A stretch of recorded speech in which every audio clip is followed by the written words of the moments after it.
I'll take this one, but there's a lot of studies that we've seen that even more than spending time like watching sports or just about everything else other than sleeping and nourishing your body, that most people spend listening to music. So music is just an absolute important part of people's lives, and the value that music has versus a lot of other things like sports is pretty astonishing. So there's a lot of things that we're hoping to help the music industry with. So to kind of answer your question here on what Max does, is we're a technology company, and we help consumers we help consumer brands and music artists really kind of create beneficial partnerships with measurable results, right? And so what's our purpose is really simple. We want to unlock the value of music for artists. We want to unlock it for brands. We want to unlock it for music services. We want to unlock it for audiences. And in terms of how it was funded, so it really is kind of and George kind of touched on this earlier, we are an interesting group of people. And so there's kind of this team that we're marketing technology enthusiasts that work together at Reach Local. And then there's a lot of music professionals, George being on the music professional end. And in terms of, kind of the tech end, we're led by a gentleman named Nathan Hanks, who is not here today, but he was one of the founders of a company called Reach Local. That company grew to a little under $1 billion market cap, Google's largest and only global partner in the SMB space, 15 countries, 2,000 employees, 30,000, businesses on the platform. So anyway, that's kind of our origin, and really we look at this as an opportunity to bring a technological solution to a fragmented industry. So how does this work? So really with Max, we have a platform, and we use proprietary consumer data, and we identify audiences and facilitate partnerships where so we facilitate partnership, tell a shared story really in all the places music is heard. And so every Max program has a couple of key components, and those are an artist brand partnership that's custom content, mostly created by the artist, who in most cases, well, in all cases actually, is really a huge fan of the brand. We amplify that with media, and it culminates in an activation or an experience where, courtesy of the brand, right? Where that consumer is there, seeing the artist and hearing the music that they love.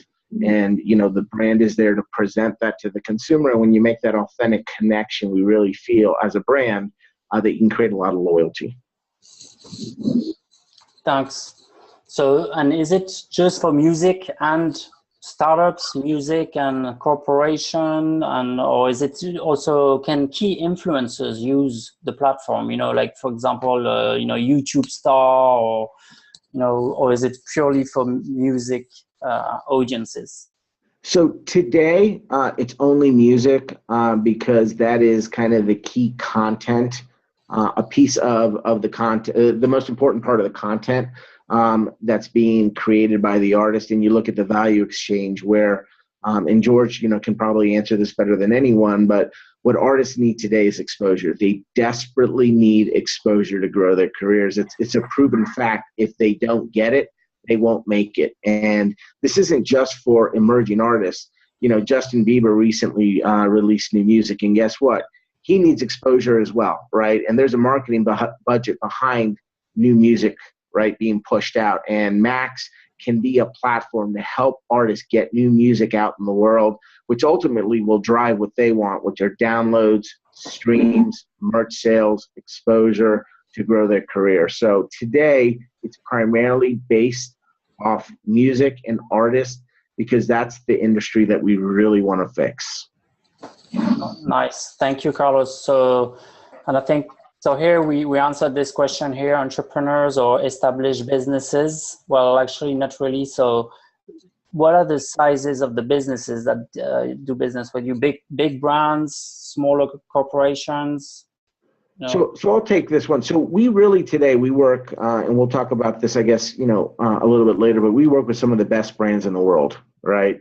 They understand the value of connecting with their consumers in a meaningful way. And what we do that I think is so different and so powerful is that today it's very, very difficult for any brand to scale content and experiences. You look at brands that will sponsor a tour, or they'll have a couple events a year. I mean, I just recently talked to somebody whose job it is for an entire year to activate at Lollapalooza. That's all they do all year, right? And that's just not it's not gonna change the way a consumer feels about you because you're at an event for a few days, right?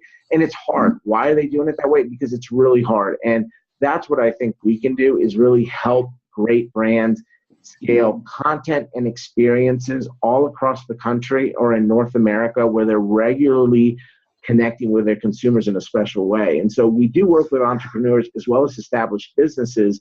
And what I think what they see is the value in our platform, where they have an artist who is literally creating the content so that it's very authentic. We're simply using media to amplify it. And then again, we have experiences and events. We're even doing things with retail integration that, we can talk about later. Yep. So where I see an opportunity, with music audience exchange and entrepreneurs, is entrepreneurs, they have a product, but they have no exposure, right? And some artists, they have the music, but it's a bit more difficult sometimes to make some revenue, right? So can this, create a partnership, a sort of opportunity for both? A startup wants to be able to do some promotion, and it sounds like an easy way, right? Music, there's millions of views and hundreds of thousands of views, and I was imagining that a startup can quickly get in front of an audience, right? And George, jump in here, but I think musicians are entrepreneurs, right? And what we're finding is we're really, in terms of established businesses, we're really finding the entrepreneurs in these major corporations that understand that they need to do something different, right? They can't continue to reach out to their consumers in an unauthentic, buy from me one-way ad that just doesn't connect anymore.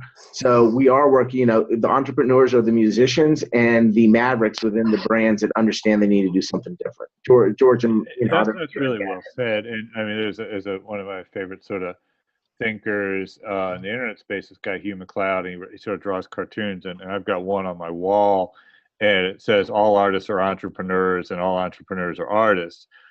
I would say that all good entrepreneurs are artists, and what Carlos said is dead right.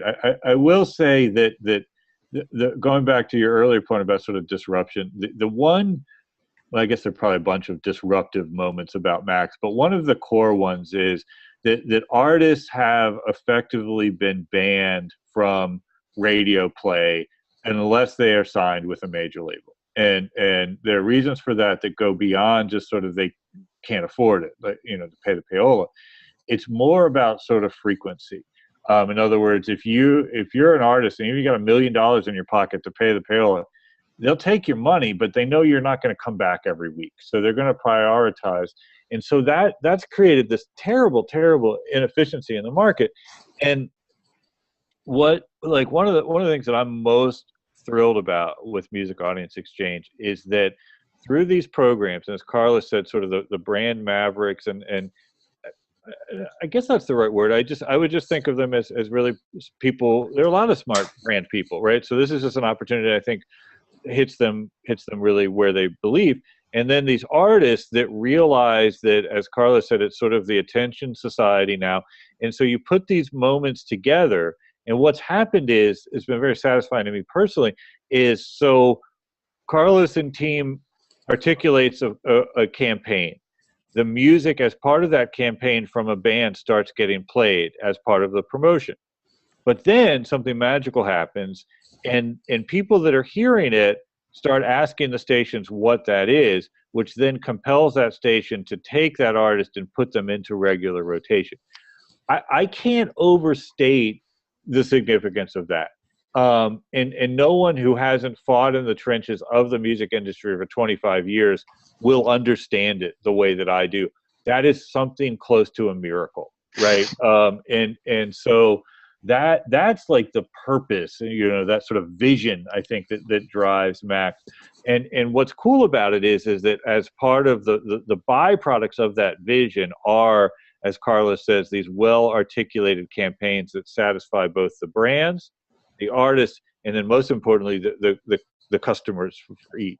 So it's it's a sort of beautifully designed business. Yep, I do believe this too, and I'm excited by this business, and I think you guys are sitting on a gold mine, I want to say. Yeah. So with this said, there's few people on the line. So if you guys have any questions, please feel free to use the Q&A, and we'll get your answers answered. Yep. So your question answered. So the next slide here, 6. So I think we covered this a little bit about the sort of portfolio of artists. Who, if an artist watches this video, what is his profile? What's the typical profile, to come to you? Can it be a, early stage, late stage, superstar? George, do you want to take this one or should I? Go ahead. So I definitely want to focus on artists. I will tell you that, starting with, I do want to mention brands, right? Because brands are pivotal in this partnership with artists. And, we do work with some pretty great ones like Ford, Dr. Pepper, Miller Coors, and Jack Daniels. So, I mean, these are brands that are really, front and center helping artists. But this question here is, we work with all kinds of artists. We have a database of almost 2.5 million artists globally, right? And they are majors, they're indies, they're all kinds of artists, right? And really what it comes down to is the size of the artist is dictated by the size of the program, right?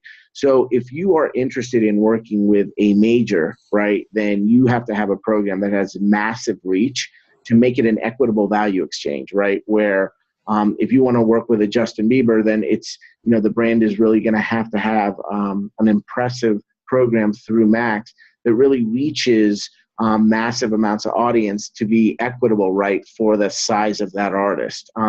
So in essence, what we do is, what we'll do is we'll partner with a brand and we'll find out the consumers they're interested in targeting. And then what we do with our platform is find the artists whose fan base matches the consumer that they want to target, right? And then we'll go out and reach out to these artists.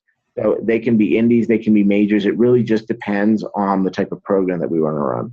Oh, so it could be several, it's not necessarily one brand, one artist. It's one brand and several artists, for example?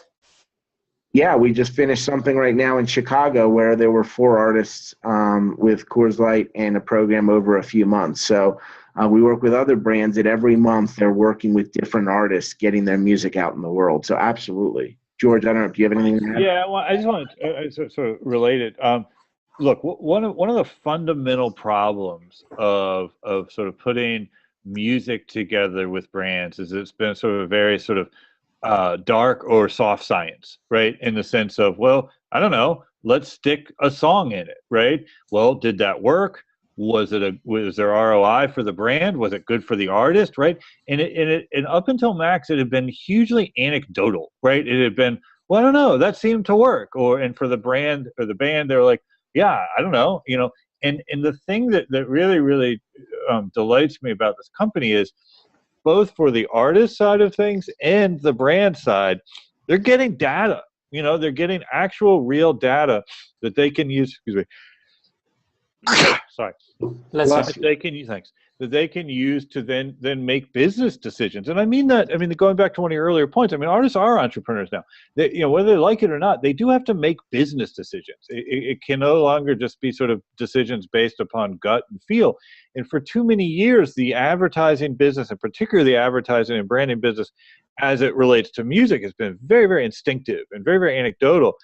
Super, super data heavy. I mean, we've got a team in California, and these guys are like magicians. The products and stuff that they're made like wizards, man. And they're making products and stuff that is super, super intense data, and that's the DNA that Nathan, the founder, brings, and that Carlos comes out of too. It's like, well, why would you not measure everything, right? And again, that is completely opposite of the way the music industry is operated. You asked earlier about like what does the music industry need to learn or whatever. Well, measuring things might not be the worst idea. The problem with always that is like people don't want to sort of quantify art, right? And I'm not suggesting they do, right? You can measure yourself right into the ground. However, once you sort of it's that balancing act, and I think we do this really, really well. We've got a dude on the team that really works very hard, several dudes on the team now, that works very hard to sort of position the artist from an aesthetic and psychographic sense and everything else, and then balance that out with the data. And it's that marriage of two. And you can see this, right? You can look at like music streaming services, and the ones that are purely algorithmic in nature are horrible. They're horrible. The machines cannot algorithmically precisely do anything good, right? They need that human intervention. And so you're starting to see this come together. You got questions, man. You got Yes. Q&A. Yeah. Yes, so thanks, George. We have a question here. Yeah. So do you have a plan to pair small ventures with big artists? Small ventures. So a startup entrepreneur has a product and would like to, create a partnership with, a major artist with, major following, for example. Carlos? Yeah, so you're saying someone has a product or service that they're looking for an artist to help promote? Is that correct? Yes. Yeah. So I would say today that's probably not in the immediate plans. Today it's simply the value exchange is that you have artists that need exposure, right? And so the brand gives the artist what they need most, and that's access to mainstream audiences. And then vice versa, the artist in this value exchange is giving the brand what they need, which is rights to use content, right? Rights to use their music, their likeness, things like that, and ultimately culminates in these experiences. So today, that's the value exchange between the brand and the artist, and that's the campaigns that we're running. Now, I'm not saying that wouldn't be something in the future, but today, that's not what we're doing. Great, thanks. So I find the concept very powerful, because if you had a sales training ever, you often hear first build a relationship, connect, the emotions, and then talk about specs, specification, products, my product is the best, etc. And I find in the model where, the music is introduced, it creates that emotional connectivity, before the sales is done. So it sort of introduced the product more smoothly to the audiences, I find. So that's why I'm kind of passionate about Max, I'd say. Yeah, well, we agree. I mean, we believe that music resonates with people at an emotional level in a durable way that few other things do. And again, there's data to back that up. That's great. So on the next question, so you probably hear from my accent, I'm French. And do you guys do this abroad, in France, for instance, or in Europe, or in any other regions of the world? So I'll answer this one quickly. Today, North America, I would say over the next couple of years, you can probably expect that this will expand. Great. So France is next. France needs you. Burgundy. It's all gonna be Burgundy. We're gonna put all of our energies just around the region of Burgundy, and I am going to run that office. Great. Alsace is not bad too. They have good wine too. So. No, not like Burgundy. Yeah, we can argue about that later. I'm right. So the Beats by Dre famous success story, is that a sort of an example of things that can happen with music audience exchange? George, why don't you take this one? I don't know, man. I mean, is Beats by Dre a success story? It was a success for Jimmy Iovine and Dr. Dre. I mean, it had a wonderful exit, It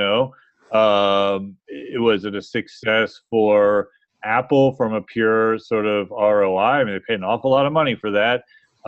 In Apple terms, I guess it's a lunch, wasn't a lot of money. And I think Apple's got balance sheet issues and probably needed to get rid of some of its cash. But I guess if you're asking the success of the Beats brand, the headphone brands, was that they took an otherwise commoditized device, a set of headphones that prior to Beats by Dre were perceived as purely a tool. They all looked relatively the same, right? They were black and they did this, that, or the other thing.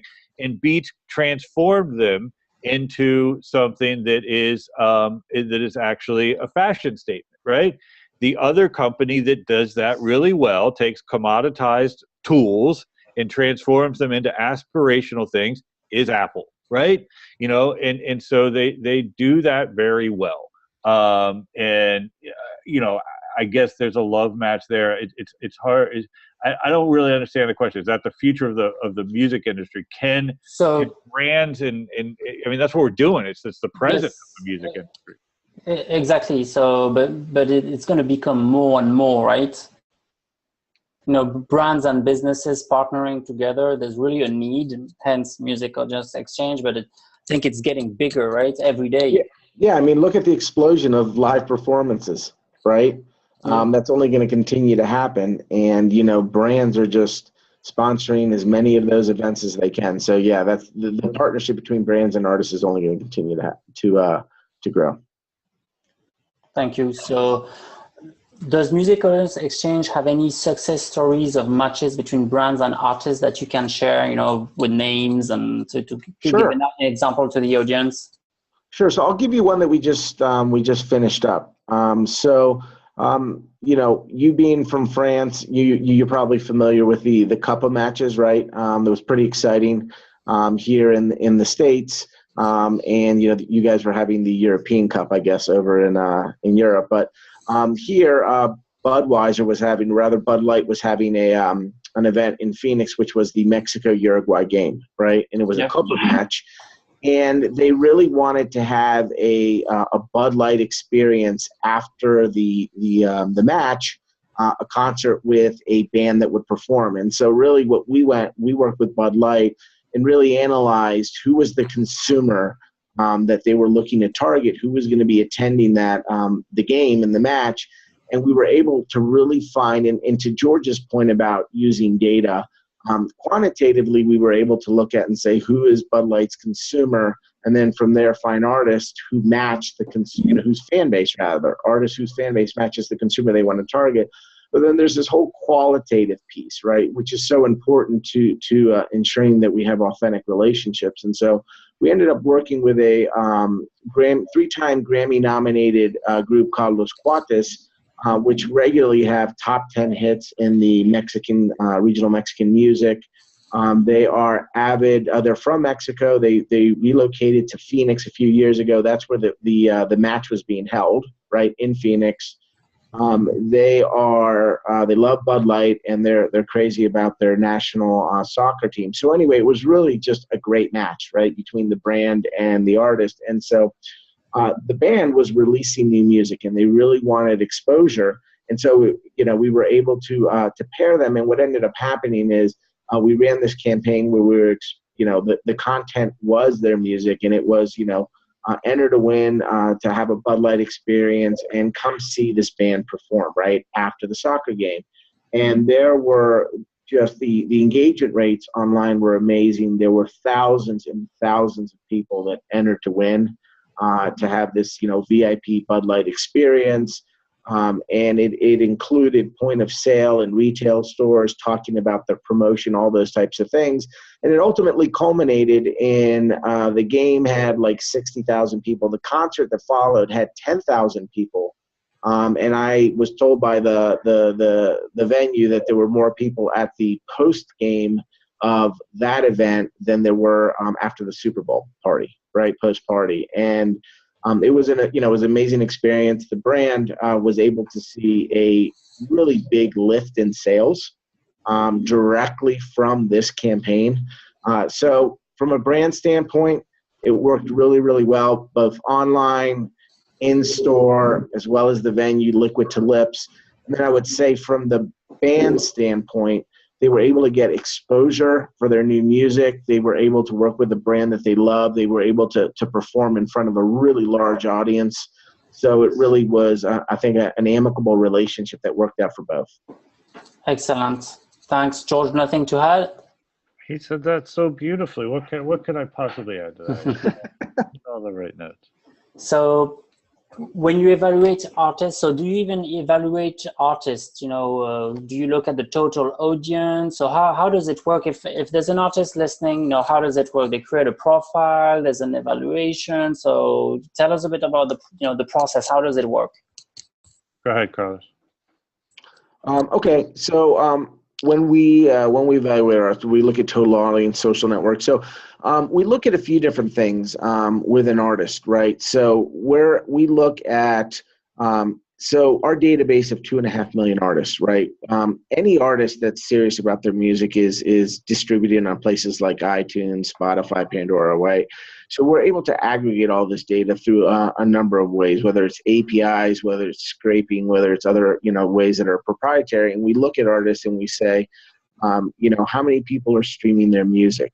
How many social media fans and followers do they have? PTAT, how people talking about that? How avid are their fans, right, in terms of engaging with the artist and the content that they're pushing out? Live performances, how many people are attending the artist performance? So we're able to really look at that in addition to, as I mentioned, other proprietary data that says, like, when's the last time the artist has released music, things like that. And we're able to figure out, is this artist, from our standpoint, is it a mainstream artist? Is it an emerging artist?